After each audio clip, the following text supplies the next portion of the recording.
मरते हुए कर्ण ने दुर्योधन से ऐसा क्या कह दिया जिसे सुन दुर्योधन अत्यंत क्रोधित हो गया। दोस्तों 18 दिनों तक चले महाभारत के इस युद्ध में कई योद्धा वीरगति को प्राप्त हुए, लेकिन इस युद्ध के 17वें दिन एक ऐसा योद्धा वीरगति को प्राप्त हुआ जो शायद दोनों पक्षों का सबसे कुशल योद्धा था। जी हाँ, हम बात कर रहे हैं अंगराज कर्ण की, जिनकी हार के लिए देवराज इंद्र को भिक्षुक बनना पड़ा। स्वयं वासुदेव कृष्ण को अर्जुन का मार्गदर्शन करना पड़ा, तब जाकर निहत्थे कर्ण की हार संभव हो पाई। तो नमस्कार दोस्तों, आज हम आपके लिए मरते हुए कर्ण और दुर्योधन का संवाद लेकर उपस्थित है। युद्ध के 17वें दिन जब अर्जुन और कर्ण का युद्ध चल रहा था, तभी अचानक कर्ण के रथ का एक पहिया जमीन के अंदर धंस गया। कर्ण अर्जुन को युद्ध विराम के लिए बोलकर अपने रथ का पहिया निकालने के लिए जमीन पर उतर गए। युद्ध का यह नियम था कि निहत्थे और रथ विहीन पर कोई वार नहीं करेगा। यही सोचकर अर्जुन भी रुक गए, लेकिन उन्हें हैरानी तो तब हुई जब श्री कृष्ण ने अर्जुन से अंजलिका अस्त्र से कर्ण पर प्रहार करने के लिए कहा। इस कथन को सुनकर अर्जुन हक्के बक्के रह गए। अर्जुन ने वासुदेव से कहा, माधव मैं बाण संधान कैसे कर सकता हूँ? ये अन्याय है, क्योंकि कर्ण अभी रथ विहीन है और निहत्था भी। तब श्री कृष्ण ने कहा, हे अर्जुन, जब कौरवों ने निहत्थे अभिमन्यु को मारा था तो कहाँ था इनका न्याय? कहाँ थे ये अंगराज कर्ण, जब एक 16 वर्षीय निहत्थे बालक से एक साथ 5-5 महारथी लड़ रहे थे? यह कथन सुनकर अर्जुन को अत्यंत क्रोध आया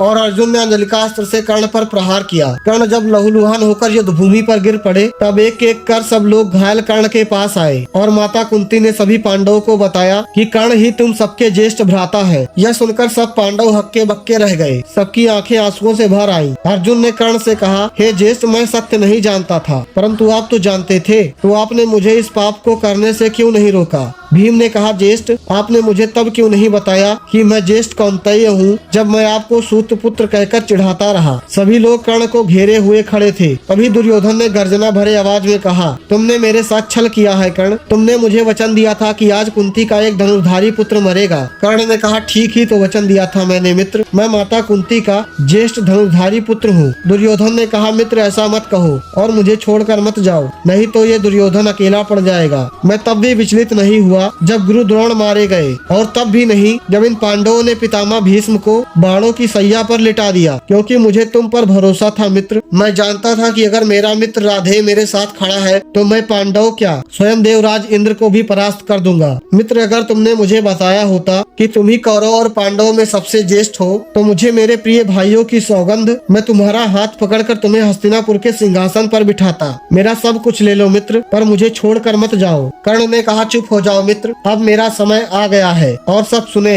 अगर मैं 100 जन्म और भी पाता हूँ तो मैं हर जन्म में दुर्योधन का साथ देना चाहूंगा। कर्ण ने दुर्योधन से कहा, मित्र, मेरा युधिष्ठिर को छोड़कर तुम्हें चुनना बिल्कुल उचित था।